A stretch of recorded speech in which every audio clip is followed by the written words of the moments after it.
Action! Yes. Here we go! Season 2, Episode 7. Here we are. Don't know if you know it, it is National Pick Your Poison Day. So, if I'm picking my poison, I'm picking rum. And if I'm going to have my rum, I'm going to have it on a beach on an island. So, I got no better drink for you than the Barbados Cocktail. Yeah, that's the whole name of the drink. It's not like a cocktail from Barbados. It's actually the Barbados Cocktail. And I'm going to teach you all about it. Don't worry, I've been practicing.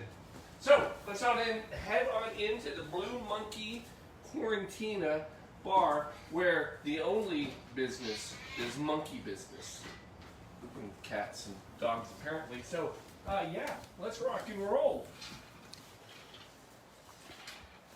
I had to test the rum. Sign of a good bartender.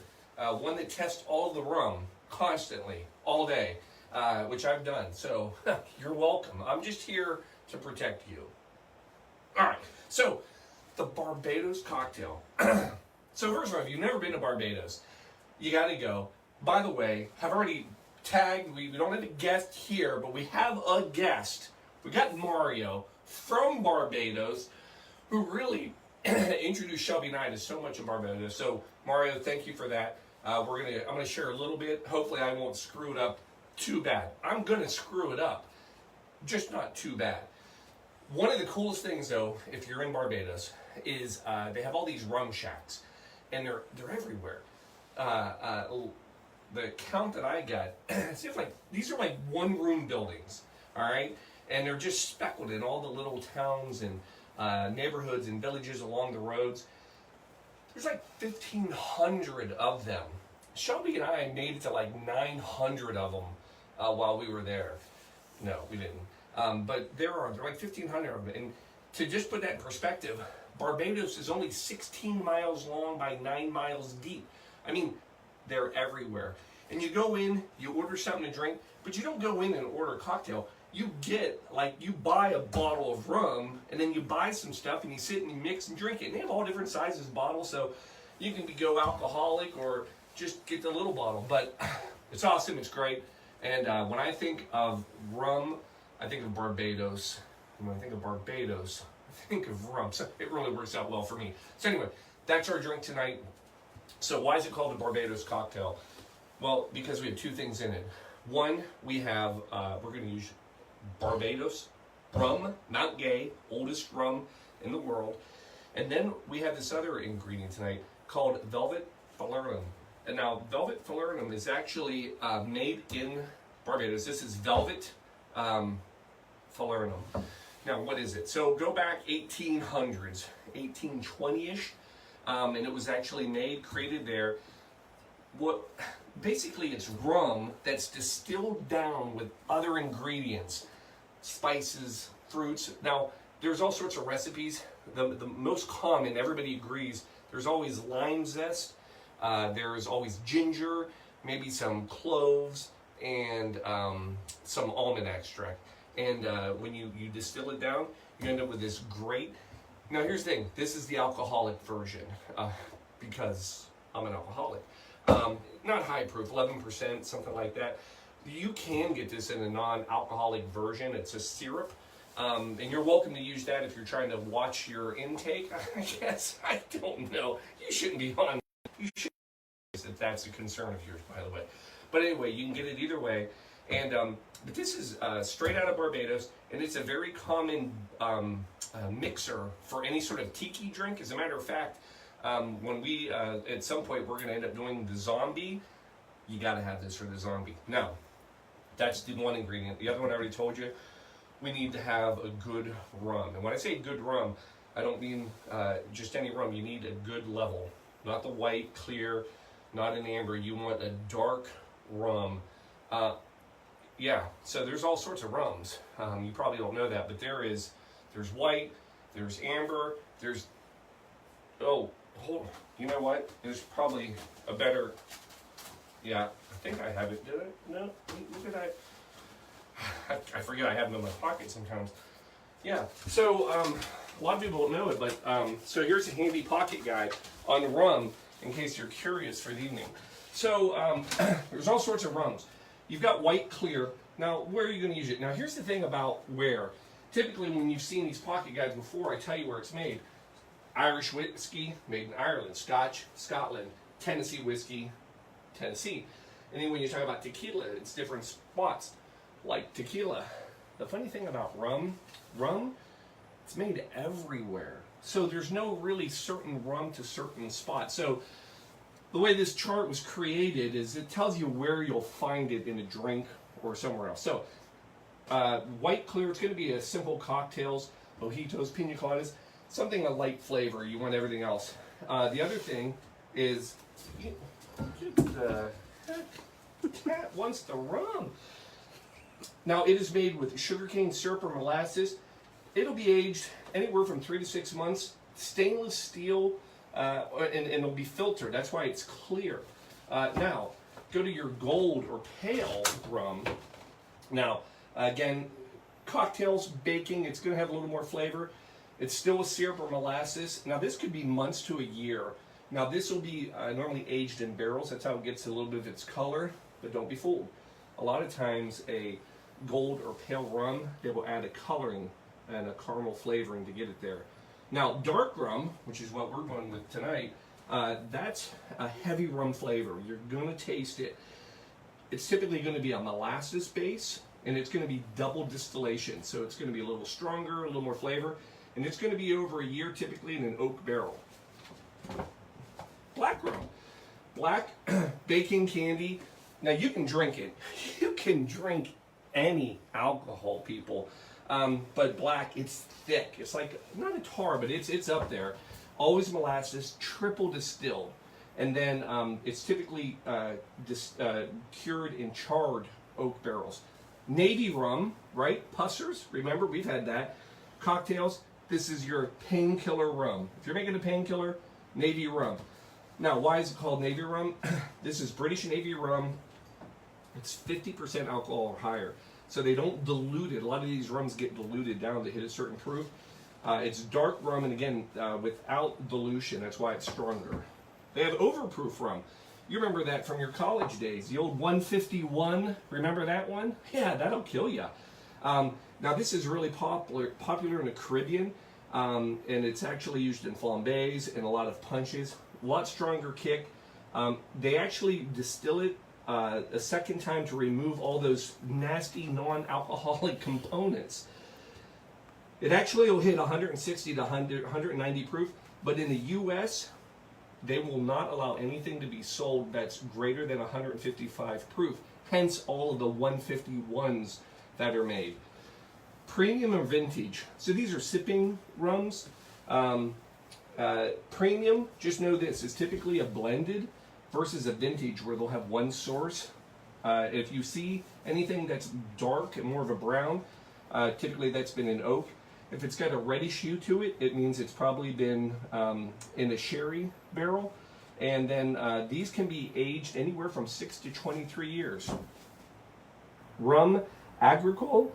Now this is just out of the French territories. It's Caribbean, French territories in the Caribbean. And it is actually spelled R-H-U-M. And if you see it, here's the big difference. It's fermented cane sugar juice. Not cane sugar, but just the juice. 70% alcohol, and they have different versions as it gets older. So this is its own little niche. Then you have cachaça rum. Now that's typically out of Brazil. Caipirinha, that is the drink of Brazil, and that's what they use in it. Again, this is also just a sugarcane juice that's fermented.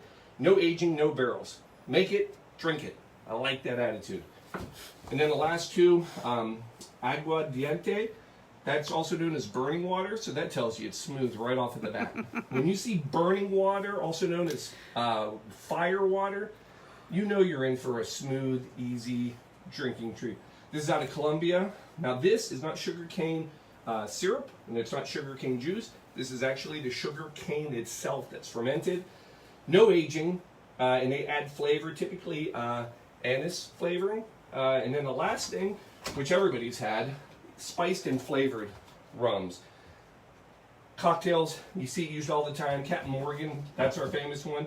And then any flavor in God's green earth, right? coconut rum, vanilla rum, peach rum, strawberry rum, lime rum, I don't know. There's a million of them. Cruzan, my God, and they're delicious. Mix it just with a little soda water, ice, done. These are molasses or sugar cane. So they add spice or flavor. Here's the thing to know about U.S. If you're in the U.S. and you see flavored rum, well, any rum that's under 40% alcohol cannot be called rum.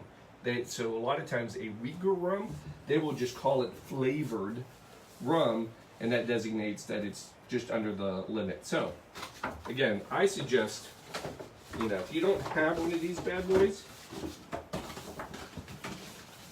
boom, boom.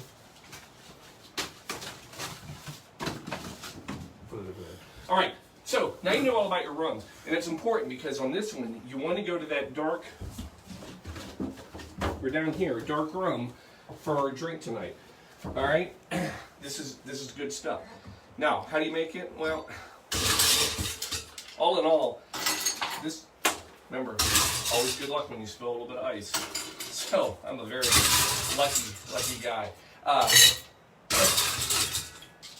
Only 3 ingredients tonight. I gotta pick it up, I can't leave it. All right, 1, come in with your good dark rum. Again, we went not gay. This is a double cask blend. It's delicious, trust me. 1.5 ounces. 1 for me, and 1 for Shelby. And then your falernum, you're coming in with that. Just an ounce per in each of these. And again, if you're worried about your alcohol intake, 1 for me, 1 for Shelby. Remember, you can go get the syrup, and I'm sure that won't ever get you in trouble. And then lime. Now it's a heavy lime drink, so don't be shy on this. You're going to want to do a whole lime per drink. So we're going 2 limes on this.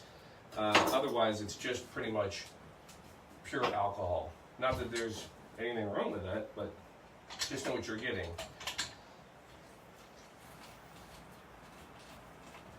So, there's about 8 ounces there.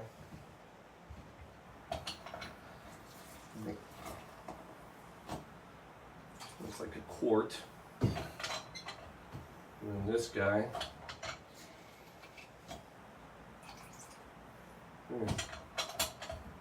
Half a quart. No, you should end up about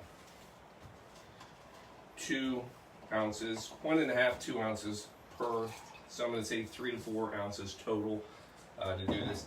And then the last thing, and Mario in Barbados, he's the one who really taught me about this. Emergency. I tell you, you go down to Barbados, this is all, they're just handing this out on the street corners. It's unreal. But emergency, 1,000 milligrams of vitamin C in every pack. It's fantastic, it's great, it's delicious, no scurvy, no whatever. And just a little sprinkle of that in there. And then, folks, that's your whole drink. It's quick, it's easy, give it a good shake. Cold is good. It's your friend. Now, if you're wondering also, because I know people, I wore a shirt a couple days ago, and people were like, oh, I didn't get it. You wore a t-shirt. Had nothing to do with the show. And I feel like I lost some people on that one. They were like upset. So tonight, let me be very clear. I did wear this shirt on purpose. I mentioned Guinness, haven't mentioned beer. So why would I even have this on? Well, little fact, Guinness beer obviously is, everybody thinks Ireland, but in fact, Banks brewery, it's one of the only foreign country that are allowed to bottle their own Guinness beer. So they bottle a Guinness foreign stout Guinness in Barbados. So Guinness, gotcha. All right, last part. You're just coming in. We're gonna put in the coupe straight up. 1 for me, 1 for Shelby. No drink goes ungarnished, so grab your other lime. What are you thinking, lime wheel or lime wedge? Go wheel. You like the wheel? I like the wheel. All right. I know. These are the decisions I have to make, folks. It's crazy. It's a busy day. It's a busy Sunday when I have to sit there and think if I'm going wheel or wedge. I know. But here we are. Pretty. It's pretty. And there it is, folks. Now, last shout out of the night. Let me get this thing out of the way. Don't need that. Not when you got these lovelies. So, I love when drinks work out. I told you it's National Pick Your Poison Day. And again, if I'm picking a poison, it's going to be rum. And I love when my shows kind of always come together. So, here's a fun little thing. We got a friend out there tonight who is, I think he watches it. I think he's seen it a couple times. And if you're on there tonight, I'm getting a nod. Michael Smith. We were in Barbados. We did not have this drink. And he's met Mario. Oh, yeah, and you met Mario. And I take that back. Hell, we may have had 8 of these. I just don't remember. But we were in Barbados, and it's your birthday. So I know no better drink to toast you on your birthday than a Barbados cocktail to our friend Michael Smith. Happy birthday. Chink. Now, let me see if it's any good. Oh.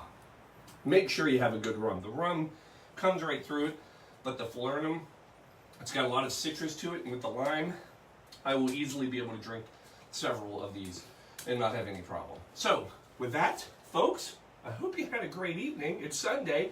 I'm getting you back to work, one cocktail at a time, so enjoy it. Have a great night. Have one of these and think of the beach and the islands and Barbados and all those wonderful things, and not about getting up tomorrow morning to go to work. So, love y'all. Good night.